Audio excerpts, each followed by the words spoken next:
விதைக்கப்படுகிற விதைகள் ஒவ்வொரு கேட்கிற ஒவ்வொருவரும் நல்ல நிலங்களாக மாறட்டும். ஆசீர்வதியும் இயேசுவின் நாமத்தில். ஆமென். ஹல்லேலூயா. இன்றைய நாளிலே கொஞ்சம் ஆழமான சப்ஜெக்ட் தான், உங்களுக்கு புரியும் நம்புறேன். எத்தனை பேர் வெளிப்படுத்தல் விசேஷம் படிக்கிறீங்க? படிக்கவே மாட்டோமே, இல்ல தொட்ட மாட்டோம், அது பயம். ஆனா அந்த வெளிப்படுத்தல பாத்தீங்கன்னா 7 சபைகள் இருக்கிறது. என்னது? 7 சபைகள். முதல் சபை என்னங்க? நாங்க வெளிப்படுத்தலே தொடர்றதில்லை. இதுல வேற என்ன சபை? எபேசு சபை. இதுல பாத்தீங்கன்னா இந்த 7 சபைக்கும் 7 விதமாக ஆண்டவர் தன்னை வெளிப்படுத்துகிறார். அப்படின்னு என்ன அர்த்தம் அப்படின்னு நான் ஆண்டவர்கிட்ட கேட்டேன். ஆண்டவர் எப்படி அது எக்ஸ்பிளைன் பண்றது அப்படிங்கிறப்ப அவர் என்ன சொன்னாருன்னா, இப்ப நான் யாரு? நான் கிளாடி. எங்க அம்மா அப்பாவுக்கு நான் யாரு? மகள். எங்க குழந்தைங்களுக்கு அம்மா. உங்களுக்கு போதகர் இல்லையா? என்னுடைய அக்கா தங்கச்சிங்களுக்கு நான் அக்கா தங்கச்சி, என் ஃப்ரெண்டுக்கு ஃப்ரெண்டு. ஆனா நான் ஒண்ணுதாங்க. புரியுதா புரியலையா? நான் ஒண்ணுதான். கிளாடிங்கிற ஒரு பர்சன். ஆனா இடத்துக்கு இடம் என்ன பண்றோம்? மாறுது. அப்படிதான் ஆண்டவர் ஒவ்வொரு சபைக்கும் தன்னை ஒவ்வொரு விதமாக வெளிப்படுத்துகிறார். நான் இங்க அம்மாவா வந்து நிக்க முடியுமா? பாஸ்டரா நிக்க முடியுமா? போதகரா தான் நிக்க முடியும், பாஸ்டரா தான் நிக்க முடியும். அப்போ இந்த இடத்துக்கு நான் எப்படி இருக்கணுமோ அப்படி இருப்பேன். இப்போ உதாரணத்துக்கு ஒரு டீச்சர்னா ஸ்டூடெண்ட்டுக்கு முன்னாடி ஒரு அம்மாவா நிக்க முடியாது. யாரா நிக்கணும்? டீச்சரா நிக்கணும் இல்லையா? அப்ப ஆண்டவர் ஒவ்வொரு சபைக்கும் ஒவ்வொரு விதமாக அந்த இடத்துல தன்னை வெளிப்படுத்துகிறார். ஹல்லேலூயா. இந்த எபேசு சபையில இந்த 7 சபையில காட் என்ன பண்றாரு அப்படின்னா, அவர்களுடைய கடந்த காலம் எப்படி இருந்ததுன்னு அப்ரிஷியேட் பண்றாரு. என்ன செய்வாரு? கடந்த காலம் எத்தனை காலம் இருக்கிறது? எத்தனை காலம் இருக்கு? மத்தியா கண்டிப்பா 3 7 நல்லா யோசிச்சு சொல்லுங்க. 3 காலம் தானா? ஆமாவா? இப்படி கேட்டா கரெக்ட்னா அது அப்படியே 10 தடவை கேட்டாலும் அப்படிதான் சொல்லணும். 2வது தடவை கேட்கறப்பவே முடிக்க கூடாது. ஐயோ 7 இருக்குமோ? இல்ல, 3 காலம். என்னென்ன காலம்? கடந்த காலம், நிகழ்காலம், எதிர்காலம். ஹல்லேலூயா. இதெல்லாம் ஆண்டவர் ஒரு சபையை குறித்து கடந்த காலத்தை குறித்து பாராட்டுகிறார். ஹல்லேலூயா. என்ன செய்கிறாரு? பாராட்டுகிறார். நிகழ்காலத்தில் இருக்கிற குறையை நமக்கு வெளிப்படுத்துகிறார்.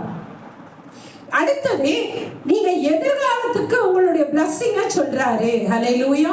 இந்த எபேசு சபையை பார்த்தீர்கள் என்றால் வெளிப்படுத்தல் 2ஆம் அதிகாரம் 7வது வசனம் 2வது வசனம் முதல் படிங்க.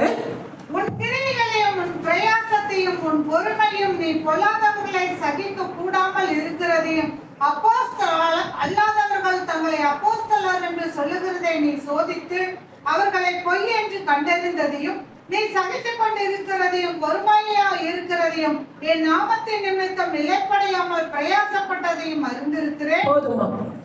நல்ல கவனிங்க. இந்த இடத்துல என்ன சொல்றாருன்னா, நீ கடந்த காலத்துல எப்படி இருந்த தெரியுமா அப்படின்னு சொல்றாரு. உங்களை பார்த்தா சொல்றாரு, நீ முதல்ல எப்படி இருந்த அப்படின்னா உன் கிரியையை அறிந்திருக்கிறார். கிரியைனா என்ன? வேலைகள் இல்லையா? செயல்கள். உன்னுடைய கிரியையை அறிந்திருக்கிறார். நீ எப்படி எல்லாம் ஆண்டவர்கிட்ட இருந்த? ஆரம்ப காலத்துல நீ எப்படி ஜெபம் பண்ண? ஆரம்ப காலத்துல எவ்வளவு நேரம் பைபிள் ரீட் பண்ண? ஆரம்ப காலத்துல எத்தனை மணிக்கு சபையில வந்து உட்கார்ந்த? ஆரம்ப காலத்துல நீ எவ்வளவு நேரம் துதிச்ச? எவ்வளவு பாட்டு பாடுன? இல்லையா? அதெல்லாம் யார் பார்த்திருக்கா? ஆண்டவர் பார்த்திருக்காரா? ஆண்டவர் சொல்றாரே, உன் கிரியையை நான் அறிந்திருக்கிறேன், உன்னுடைய முயற்சி, உன் பிரயாசத்தை. பிரயாசம் என்ன? பிரயாசம் என்னமா?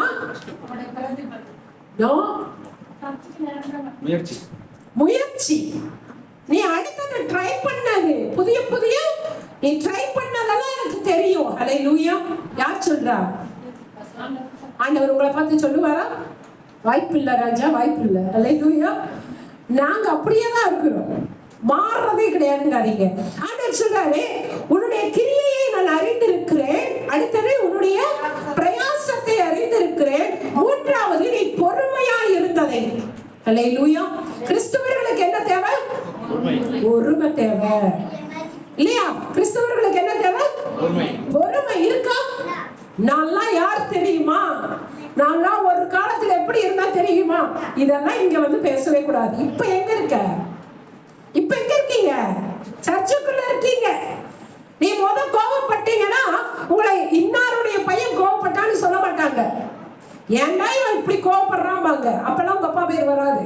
ஆனா சபைக்குள்ள நீங்க வந்துட்டு போறீங்கன்னு வச்சுக்கீங்களேன், இவன்லாம் சர்ச்சுக்கு போறானா என்ன கோபம் சொல்றாங்களா இல்லையா? ஏன்? என் உலகத்தாருக்கு தெரியும் ஒரு கிறிஸ்துவன் பொறுமையாய் இருப்பான். ஹல்லேலூயா. அப்போ நீங்க எப்படி இருக்கணுமா? பொறுமையாய் இருந்தது யாருக்கு தெரியுங்கிறாரு? ஆண்டவருக்கு தெரியும். ஹல்லேலூயா. நீ எப்படி வேலை செஞ்சன்னு தெரியும், நீ என்னென்ன ட்ரை பண்ணன்னு தெரியும், நீ எவ்வளவு பொறுமையா இருந்தன்னு யாருக்கு தெரியும்? ஆண்டவருக்கு தெரியும் சொல்றாரு. அடுத்தது, நீ எல்லாவற்றையும் சகித்து கொண்டு இருந்ததை ஆண்டவருக்கு தெரியும். ஹல்லேலூயா. நான் இந்த வார்த்தைகள் எல்லாம் தியானிக்கும் பொழுது என்ன நான் கம்பேர் பண்ணி பார்க்கிறேன், ஆண்டவரே நான் எப்படி எல்லாம் இருந்தேன் அப்படின்னு சொல்லி. சில நேரங்களிலே நாங்கள் கிராமமா ஊழியத்துக்கு போவோம். ஒரு முறை எல்லா இடத்துலயும் நமக்கு மரியாதையே இருக்கும் நமக்கு நினைச்சு பார்க்க முடியாது. சில இடங்கள்ல அவமானங்கள் வரும், சில இடங்கள்ல போராட்டங்கள் உண்டு, சில இடங்கள்ல அடி கூட விழும். ஒரு இடத்துல நான் போயிருப்பேன்னா, அவங்க கொஞ்சம் மனநிலை பாதிச்ச அந்த பிரதர், அவர் பயங்கரமா வீட்டுல இருந்த எல்லாத்தையும் ஒட்டச்சிட்டு இருக்காருன்னு அவங்க மனைவி போன் பண்றா, அக்கா என்னால தாங்கவே முடியல பாஸ்டர்மா நீங்க வாங்க அப்படின்னு சொல்லிட்டு நானும் போறேன். ஒரு சும்மா 10க்கு 10 தான் முன்னாடி ஹால், அதுல உட்கார்ந்து பிரதர் நீங்க அமைதலா இருக்கணும், பொறுமையா இருங்கன்னு சொல்லிட்டு இருக்க, திரும்பி இப்படின்னு அவங்க மனைவிட்ட பேசின உடனே பேசிட்டு இருக்கிற அந்த வித்தின் 1 செகண்ட்ல அவர் என்ன பண்ணிட்டாருன்னா, அந்த கலைஞர் டிவி ஃப்ரீயா கொடுத்தாங்கல்ல, அந்த டிவி எடுத்து அப்படியே என்னை பார்த்து அப்படியே வீசிட்டார். அப்படியே ஒரு செகண்ட் இப்படி அப்படியே போய் செவத்துல அடிச்சு சுக்குனூரா போயிருச்சு. கோவப்படலாமா? என்ன பண்ணலாம்? நீங்க அங்க இருந்தா என்ன பண்ணிருப்பீங்க? என்ன பண்ணிருப்பீங்க? கோவப்பட்டு பயங்கர மூஞ்சில அடிச்சு மூஞ்செல்லாம் ஒட்டஞ்சிருக்கும் அப்படின்னு கத்தி இருப்பீங்க இல்லையா? இல்ல, ஏன்னா அவர் அந்த அளவுக்கு மைண்ட் இல்ல, அவர்கிட்ட புரியல. அவர் நார்மலான சென்ஸ்ல இருந்தா அதை பண்ணுவாரா? பண்ண மாட்டார். ஆனா ஆண்டவர் காப்பாத்திட்டாருல, மூஞ்சி உடையில. அப்படியே நம்ம போய் அவருக்கு கோவப்படணும் இல்லையா? உங்க மனைவி அழுகிறா, ஐயோ அக்கா கஷ்டமா உங்களை இப்படி பண்ணிட்டா அந்த பாவி நான் சொல்ல விடுமா? அறியாம செய்யறாரு. அவர் நார்மலாவா செய்யறாரு, ஒரு கொஞ்சம் மூளை சரியில்லை. ஹல்லேலூயா. உங்க பொறுமை இயேசு சுவாமியை பிரதிபலிக்கும். ஹல்லேலூயா. என்ன பேசினாலும் நீ முழங்கால் போட்டு ஆண்டவர்கிட்ட சொல்லு, ஆண்டவரே என்னை பத்தி இப்படி எல்லாம் பேசுறாங்க, நீங்க பாத்துக்குங்கன்னு சொல்லு. கண்டிப்பா ஆண்டவர் அவங்களுக்கு பதில் கொடுப்பார். ஹல்லேலூயா. அப்ப நீ பொறுமையா இருந்தா ஆண்டவர் உங்களை அப்ரிஷியேட் பண்றார். அடுத்தது உங்களுக்கு என்ன தேவையா? சகிப்புத்தன்மை தேவை. என்ன தேவை? சகிப்புத்தன்மை ரொம்ப தேவை. இந்த உலகத்துல நீ ஜெயிக்கணும்னா பொறுமை ரொம்ப முக்கியம், சகிப்புத்தன்மை அதை விட முக்கியம். ஆண்டவர் சொல்றாரு, நீ சோர்ந்து போகாமல் பிரயாசப்பட்டதை நான் அறிவேன். என்னவாமா?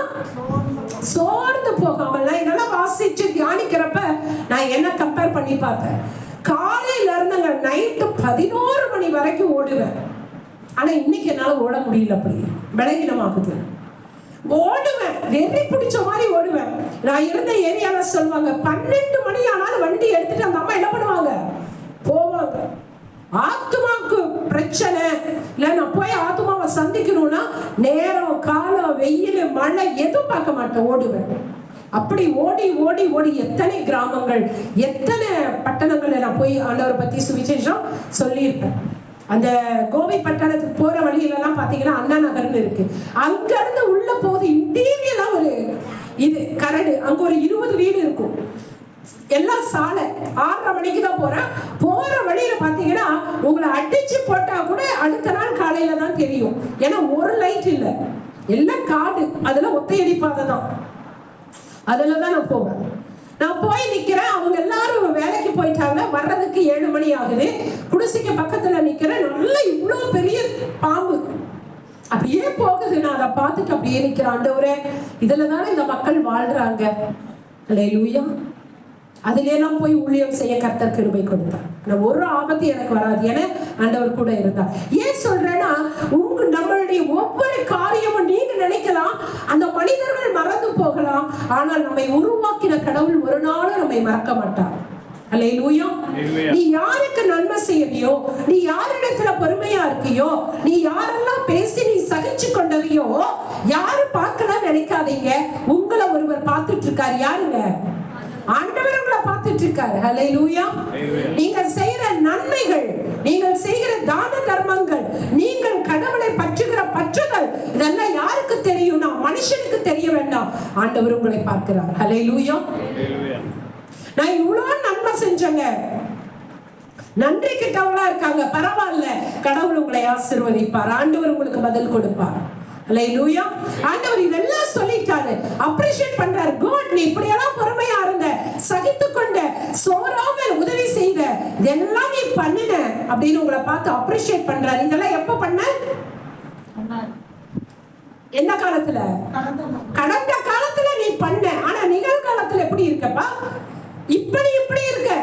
once upon a time நான் அப்படிதான் இருந்தேன், ஆனா இன்னைக்கு அதே மாதிரி இருக்கியா? இல்லையே. ஆண்டவர் சொல்றாரு, அடுத்த வசனம், ஆனாலும் நீ ஆதியில் கொண்டிருந்த கொண்ட அன்பை என்ன பண்ணிட்ட? ஆமென். ஹல்லேலூயா. ஆண்டவர் உங்களை பார்த்து சொல்றாரு, நீ ஆரம்பத்துல இருந்த மாதிரி இப்போ இல்ல. எத்தனை பேர் ஆமென் சொல்றீங்க? ஆரம்பத்துல நல்லா ஜெபம் பண்ணுங்க, ஆரம்பத்துல ஓடி வந்தங்க, ஆரம்பத்துல அநேகருக்கு ஆண்டவரை பத்தி சொன்னங்க, ஆனா இப்பெல்லாம் நான் என்ன பண்றது இல்ல, சொல்றது இல்ல. ஆண்டவர் உங்களை பார்த்து சொல்றாரு, உன் மேல எனக்கு ஒரு குறை இருக்கு. இதே மனுஷன் உங்களை பார்த்து, சிஸ்டர் உங்க மேல எனக்கு ஒரு குறை இருக்குன்னு சொன்னா நீங்க என்ன பண்ணுவீங்க? என்ன பண்ணுவீங்க? சண்டைக்கு போவீங்க. சூப்பர், சண்டைக்கு போவீங்க. இல்ல என்ன கஷ்டமா நீங்க அப்படி சொல்லிட்டீங்க, என் மேல என்ன குறை இருக்கு கேப்பீங்களா இல்லையா? கேப்பீங்களா இல்லையா? கேப்பீங்க. இது நல்ல பிள்ளைகளுக்கு அழகு. சில பேர் எங்க பாஸ்டர்மா என்ன குறை சொல்லிட்டாங்க, சபையை மாத்தலாம். அல்லேலூயா. வேற சர்ச்சுக்கு போறேன், அங்க போனா என்னை தூக்கி வச்சு கொண்டாடுவாங்க. போ, யாரை நேசிக்கிறாங்களோ அவரை தான் சிச்சிப்பார் ஆண்டவர். அல்லேலூயா. உங்க தப்பிதத்தை யார் உங்களுக்கு ஸ்ட்ரைட்டா நீ பண்றது தப்புன்னு உன்னை உணர்த்துறாங்களோ அவங்க கிட்ட இருங்க, நீங்க ஆசீர்வாதமா இருக்கீங்க. அல்லேலூயா. உங்களை பூசி மொழிகி நீ பண்ற தப்புக்கு உடந்தையா இருக்கிறவங்க கிட்ட இருந்தா நீங்க உருப்பட மாட்டீங்க, மேல வர முடியாது. எந்த ஒரு மனிதன் உங்கள் தவறுகளை சுட்டி காமிச்சு நீ பண்றது தப்பு மனத்திலிருந்து சொல்றாங்களோ நீங்க அங்க இருந்தீங்கன்னா நீங்க வளருவீங்க. அல்லேலூயா. ஏன் ஆண்டவர் அப்படிப்பட்ட ஆண்டவர், நம்மளுடைய பலவீனத்தை நமக்கு தெரியப்படுத்துகிறார். அல்லேலூயா. நீ முத மாதிரி இல்ல, நீ முத மாதிரி பைபிள் படிக்கல, முத மாதிரி ஜெபம் பண்ணல, முத மாதிரி ஆண்டவரை தேடல அப்படின்னு உன் மேல எனக்கு ஒரு குறை இருக்குன்னு சொல்லி ஆண்டவர் சொல்றாரு. இன்னைக்கு நிறைய பேருடைய பிரச்சனை என்ன தெரியுங்களா? பிரச்சனை என்னன்னு சொல்ல மாட்டான், தெரியுமா? பிரச்சனை என்னன்னு சொல்ல மாட்டான், அவன் பாட்டுக்கு திருப்பிட்டு போவான். நமக்கு ஒண்ணும் புரியாது. எதுக்கு அப்படி திருப்பிட்டு போற? நேத்து வரைக்கும் நல்லா தானே பேசினேன், ஏதாவது தப்பு இருந்தா சொல்லுங்க, நான் மாத்திக்கிறேன். சொல்ல மாட்டான். ஆனா நம்ம ஆண்டவர் பாருங்க, நீ எந்த தப்பு பண்ணாலும் உங்களை சுற்றி காமிக்கிறார். அல்லேலூயா. ஏன் தெரியுமா? உங்களை கைவிடுறதுக்காக இல்ல, அவரோடு கூட சேர்த்து கொள்ளும்படியாக. அல்லேலூயா. நம்ம எல்லாரும் பரிசுத்தவான்களா இல்லப்பா, பரிசுத்தமாக்கிட்டே இருக்கோம். நம்ம கிட்ட நிறைய மிஸ்டேக் இருக்கும். நம்ம என்ன செய்யறோம்? ஆண்டவர் நமக்கு சொல்ல நம்ம அதை என்ன பண்ணிடணும்? எடுத்துடணும், அதை மாத்திக்கணும். அல்லேலூயா. இந்த இடத்துல ஆண்டவர் சொல்றார், ஆதியில் கொண்ட அன்பை நீ என்ன பண்ண? விட்டுட்ட. உன் பேர்ல எனக்கு ஒரு குறை இருக்கு. இன்னைக்கு ஒவ்வொருத்தரை பார்த்து சொல்றாரு, உன் பேர்ல எனக்கு ஒரு குறை இருக்கு. என்ன குறைன்னு உங்களுக்கு தெரியுமா? உங்களுக்கே தெரியும் நீ எப்படிப்பட்ட நிலையில இருக்க. நாளுக்கு நாள் வளர்றியா, டவுன் ஆயிருக்கியா அப்படின்னு உங்க மேல உங்களுடைய வாழ்க்கை உங்களுக்கே தெரியும். அப்ப ஆண்டவர் சொல்றாரு, இப்படிப்பட்ட நிலையில இருக்க, நீ என்ன பண்ணு? பரிகாரத்தை சொல்லுகிறார். ஒவ்வொரு சபைக்கு சொல்றாரு, பாராட்டுகிறார், குறைகளை கூறுகிறார், அதற்கு உண்டான பரிகாரத்தையும் சொல்லுகிறார். அல்லேலூயா. அவர் சொல்றாரு, நீ இப்படி எல்லாம் தப்பு பண்ற, நீ என்ன பண்ணு? மனம் திரும்பு. என்ன சொல்றாரு? இந்த உலகத்துல புட்டிக்காத வார்த்தை மனம் திரும்புதான். அல்லேலூயா. என்ன சொல்றாரு? நீ எப்படி இருக்கணும்? மனதை திரும்பு. ஆதியில் செய்த அதே நன்மையை நீ செய் அப்படின்னு ஆண்டவர் சொல்றாரு. அருமையான தேவ பிள்ளையே, உங்ககிட்ட ஒரு மிஸ்டேக் இருக்கா, நீங்க பண்றது ஒரு தப்புன்னு ஆண்டவர் சொன்னா அதை நீ என்ன பண்ணிக்கணும்? ஏத்துக்கணும். ரெண்டாவது மாத்திக்கணும். ஹல்லேலூயா. எந்த ஒரு மனுஷன் தான் தப்பை ஏற்றுக்கொண்டு அதை மாற்றுகிறானோ அவனுடைய வாழ்க்கை நிச்சயமா மேலதான் போகும். அவன் கீழாக மாட்டான், அவன் ஆசீர்வாதமா இருப்பான். அப்ப நீ மிஸ்டேக் பண்ற, மாத்திக்கோ அப்படின்னா கண்டிப்பா நம்ம என்ன பண்ணிக்கணும்? மாத்திக்கணும். அப்படி மாத்திட்டீங்கன்னா கர்த்தர் உங்களை ஆசீர்வதிப்பார். அப்படி ஆண்டவர் சொல்றாரே, உனக்கு கொஞ்சம் டைம் கொடுக்கிறேன், நீ மனம் திரும்பிக்கோ, ஆதியில் செய்த அதே கிரியை செய்யவில்லை என்றால் எப்போ? கொஞ்சம் டைம் கொடுக்கிறாரு. டைம் கொடுத்த பிறகு நீ அப்படியே இருந்தீங்கன்னா உனக்கு பனிஷ்மெண்ட். இன்னைக்கு ஒரு தப்பு செய்யறாங்கன்னு வச்சுக்கோங்களேன், ஒரு திருடிட்டாங்க, அவனை போலீஸ் ஸ்டேஷன்ல கொண்டு போய் விடுறாங்க. விடுறதுக்கு முன்னாடி இந்த ஊர்க்காரங்க எல்லாம் கேக்குறாங்க, எதுக்கு திருடுன? கேட்பாங்களா இல்லையா? கேட்பாங்களா இல்லையா? தூக்கம் வருது இல்ல? ஹல்லேலூயா. கேட்பாங்களா இல்லையா? கேட்பாங்க. அவன் சொல்றான், சாப்பிட்டு 4 நாள் ஆச்சுங்க, பசி, அதனால நான் திருடிட்டேன். என்ன சொல்லுவாங்க? இனிமே திருடாதப்பா, ஏதாவது ஒரு வேலைக்கு போ, இல்ல நான் ஒரு வேலை சொல்றேன் போய் செய் அப்படின்னு என்ன பண்ணுவாங்க? அவனை திருடறதுக்கு ஒரு வாய்ப்பு கொடுப்பாங்களா கொடுக்க மாட்டாங்களா? கொடுப்பாங்க. அப்படிதான் ஆண்டவரும் நம்மை பார்த்து கொஞ்சம் வாய்ப்பு கொடுக்கிறாரே, நீ மனம் திரும்பு அப்படின்னு வாய்ப்பு. அதை திரும்பி நம்ம அதை மனம் திரும்பாம திருப்பி திருப்பி திருப்பி அவன் தப்பு செய்யறான்னு வச்சுக்கோ, அடுத்தது எங்க கொண்டு போய் விடுவாங்க? அவனை ஸ்டேஷன்ல விடுவாங்க.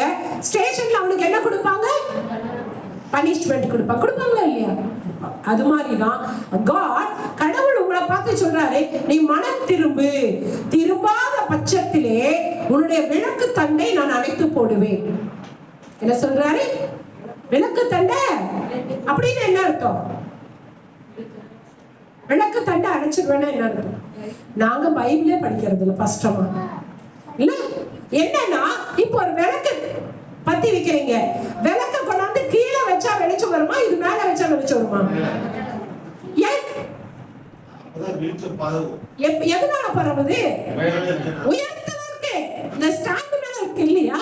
இப்ப ஆண்டவர் இதையே என்ன பண்ணிடுவாராம்? எடுத்துருவாராம். அப்படி என்ன பண்ண முடியாது? பிரகாசிக்க முடியாது, பிரகாசிக்க முடியாது, நீ எழுப்ப முடியாது. ஆசீர்வாதம் அடங்கி போய்விடும். ஹல்லேலூயா. அருமையான பிள்ளையே, கர்த்தர் உங்களை பார்த்து சொல்றார், உங்க ஆசீர்வாதம் வேணுமா இல்ல அது அடையணுமா? வேணும். வேணும்னா நீ என்ன பண்ணணும்? மாறு. நீ மாறினா ஆசீர்வாதம் உனக்கு கிடைக்கும். மாறவில்லை என்றால் கர்த்தர் நீ எழுப்பி பிரகாசிக்க முடியாது.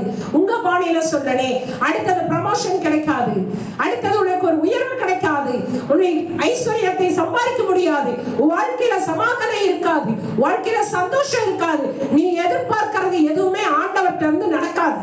ஏன்?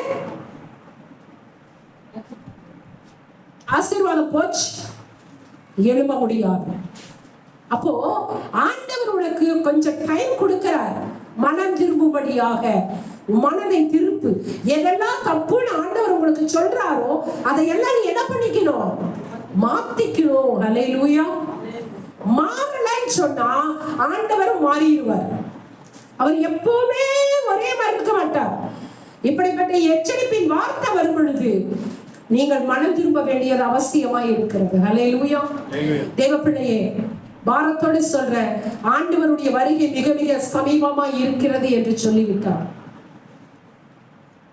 அநேகர் இடறி விழுவார்களாம், அநேகர் ஆண்டவரை மறுதலித்து போவார்கள் என்று ஆண்டவர் சொல்லி இருக்கிறார்.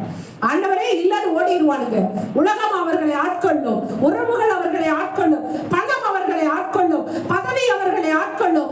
ஆண்டவரை விட்டு அவர்கள் பின்மாற்றத்தில் போய் விடுவார்கள் என்று வேதம் ஆண்டவர் எச்சரித்து இருக்கிறார். கடைசி அப்படியே நொடியில நிக்கிறீங்க. உலகம் எப்ப வேணாலும் அழியும். இப்ப உலகம் எப்படி தெரியுமா போயிட்டு இருக்கு? மாயாஜாலத்திலே போயிட்டு இருக்கிறது, தெரியுமா?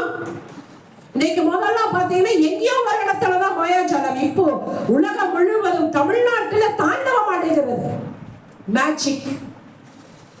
மேஜிக் நடக்குது. அப்ப நீங்களும் நானும் எப்படி இருக்கணும்னு யோசிங்க. இந்த மேட்சிக் உங்களுக்கு நானா பெரிய ஆளுங்க, எனக்கெல்லாம் ஒண்ணு ஆகாதுன்னு சொல்லாத. எப்பேற்பட்டவனை கவிழ்த்து போடும் நீ கர்த்தரோடு இல்லை என்றால். அப்ப கர்த்தருக்கு பிரியமான வாழ்க்கை நீங்கள் வாழ்ந்தால்தான் இனி வரக்கூடிய ஆக்கினைக்கு நீங்கள் தப்பலாம். ஹல்லேலூயா, ஹல்லேலூயா. பாதிக்கப்படுகிறவர்கள் எல்லாரும் பெரிய ஆட்கள் தான் பாதிக்கப்பட்டு கொண்டு இருக்கிறாங்க. இன்னைக்கு உலகம் முழுவதும் நான் கேட்டாங்க, எப்படி அப்படி கூட தமிழ்நாட்டில் இருக்கிற அத்தனை பேரையுமே மூளை கட்டுமா? கட்டும், கட்டும். வீக்கா இருந்தா நீ அடி. நீ கர்த்தரோடு இல்லைனா உங்களுடைய வாழ்க்கை தாறுமாறாக போய்விடும். எழுதி வச்சுக்கோங்க. ஆனா நீ கர்த்தரோடு இருந்தா உனக்காக எவ்வளவு சித்து வேலைகள் செய்தாலும், எவ்வளவு வசியங்கள் வைத்தாலும், எவ்வளவு மாந்திரிகங்கள் ஏவினாலும் நீங்கள் அதிலே அகப்பட மாட்டீர்கள். ஹல்லேலூயா. இப்போ முதல்ல மாதிரி கடவுள் பக்தி இல்ல, கடவுள் பயம் இல்ல, சொசைட்டி பயம் இல்ல. இந்த நாள் நல்லா நான் வாழணும், இன்னைக்கு தான் சந்தோஷம் பெருசு அப்படின்னு வாழ்ற சமுதாயமாய் மாறி போயிடுச்சு. நீ கடைசி வரையும் நிலைத்திருக்க வேண்டும் என்றால் ஆண்டவர் எச்சரிக்கும் பொழுது தன்னை தாழ்த்தி நீ என்ன செய்யணும்? மனதார அதுக்கு ஒப்பு கொடுக்கணும். ஆண்டவரே, என்னிடத்தில் இருக்கிற குறைகளை எடுத்து கொடுங்க. ஆதியில் செய்த அதே அன்பை நான் விடாதபடி இன்னும் அனல் மூட்ட வேண்டும் சுவாமி. இன்னும் நல்லா நான் ஊழியம் பண்ணணும், இன்னும் ஆண்டவரோடு பேசணும். நான் முந்தானத்து கூட பேசுறப்ப அவங்க கிட்ட ஃபாஸ்டிங் கிட்ட சொன்னேன், எதற்காக தெரியுமா நீங்களும் நானும் உருவாக்கப்பட்டோம்? சொல்லுங்க பார்க்கலாம். உங்க நாலேஜ் எப்படி இருக்குன்னு பாக்குறேன். எதுக்காக ஆண்டவர் உங்களை இந்த பூமியில வச்சிருக்காரு சொல்லுங்க.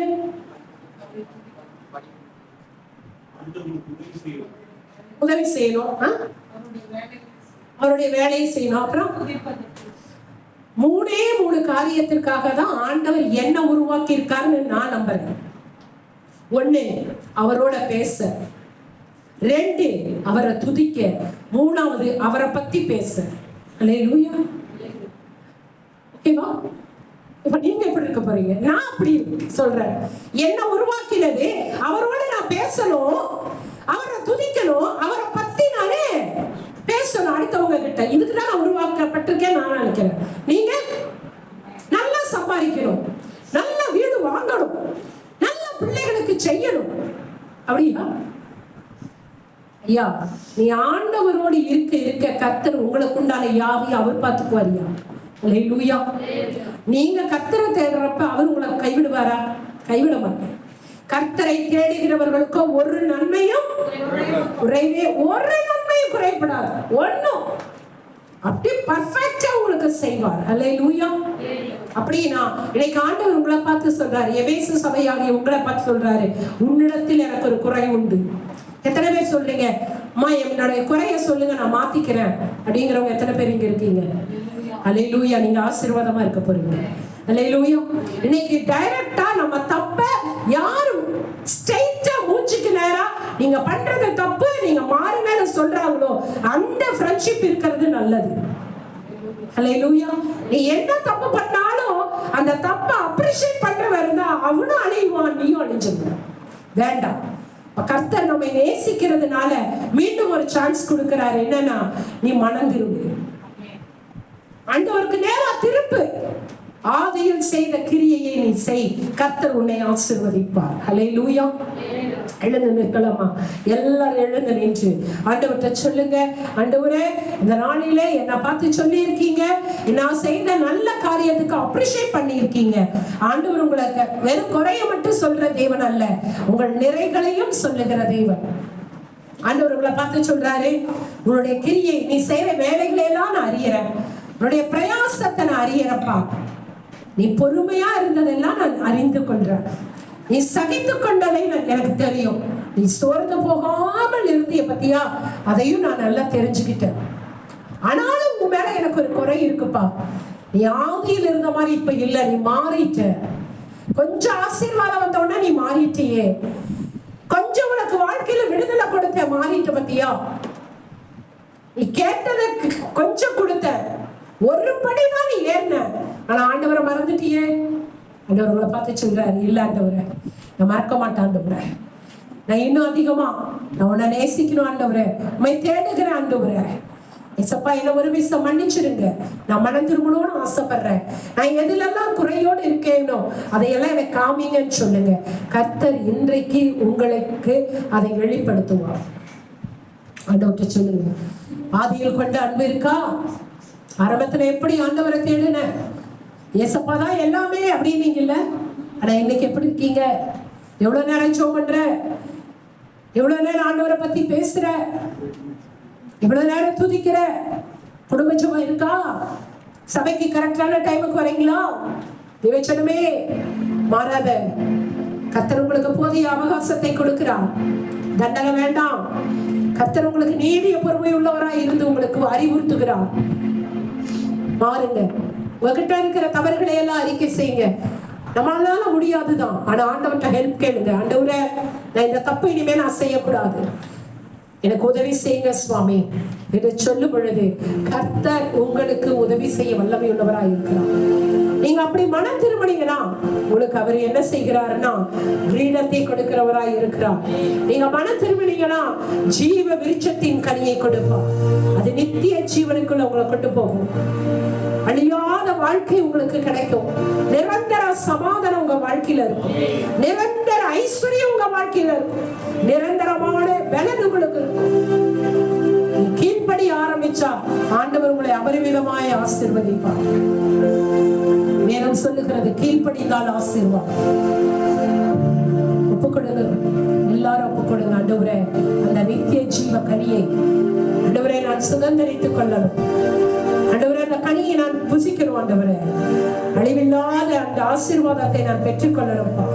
எனக்கு உதவி செய்யுங்க ஆண்டவரே. ஜீவ விருட்சத்தின் கனியை நீங்க எனக்கு கொடுப்பீங்கன்னு இருக்கீங்க. அந்த கனியை நான் புசித்து நித்திய ஜீவனை நான் அழிவில்லாத வாழ்க்கை, அழிவில்லாத சமாதானம் வாழ்க்கை. சமாதானம் குறையாது, ஆசீர்வாதம் குறைஞ்சு போகாது, ஐஸ்வர்யம் குறைஞ்சு போகாது, நிம்மதி குறைஞ்சு போகாது, பலன் குறைஞ்சு போகாது. அது நிலையாய் நிற்கும். எப்பொழுது? மனம் திரும்பும் பொழுது, உங்களுடைய தவறுகளை நீங்கள் உணரும் பொழுது கர்த்தர் உங்களை ஆசீர்வதிப்பார். மனுஷன் மறந்து போலாம், உறவுகள் மறந்து போலாம், பெற்றோர்கள் மறந்து போகலாம், கட்டின கணவன் மறந்து போகலாம், பிள்ளைகள் மறந்து போகலாம், மனைவி மறந்து போகலாம். ஆனால் மாறாதவர், மறக்காதவர் என் தேவன். நீங்கள் செய்த ஒரு சிறு காரியமோ பெரிய காரியமோ நற்காரியங்களை என் தேவன் மறக்க மாட்டார். மறவாத தேவன் அவர், மாறாத தேவன், வாக்கு கொடுத்ததில் உண்மை உள்ளவர். உங்க வாழ்க்கையை மாற்ற போகிறார். ஆண்டவர்கிட்ட சொல்லுங்க, ஆண்டவரே, என்னை நான் ஒப்புக் கொடுக்கிறேன் என்று சொல்லுங்க. கர்த்தர் உங்களுக்கு ஒரு புதிய ஆசீர்வாதத்தை கொடுக்க போகிறார், புதிய பலனை கொடுக்க போகிறார். அவருக்கு கீழ்ப்படுகிற பிள்ளைகள் ரொம்ப இஷ்டம். ஆண்டவரே, நான் உங்க வார்த்தைக்கு கீழ்ப்படுகிறேன்னு சொன்னீங்கன்னா கர்த்தர் உங்களை ஆசீர்வதிக்க தொடங்க போகிறார். கண்களை மூடி நாம் ஜெபிக்கிறோம். கேட்கிற பார்க்கிற எல்லாரையும் கர்த்தர் அமிதமாய் ஆசீர்வதிப்பாராக.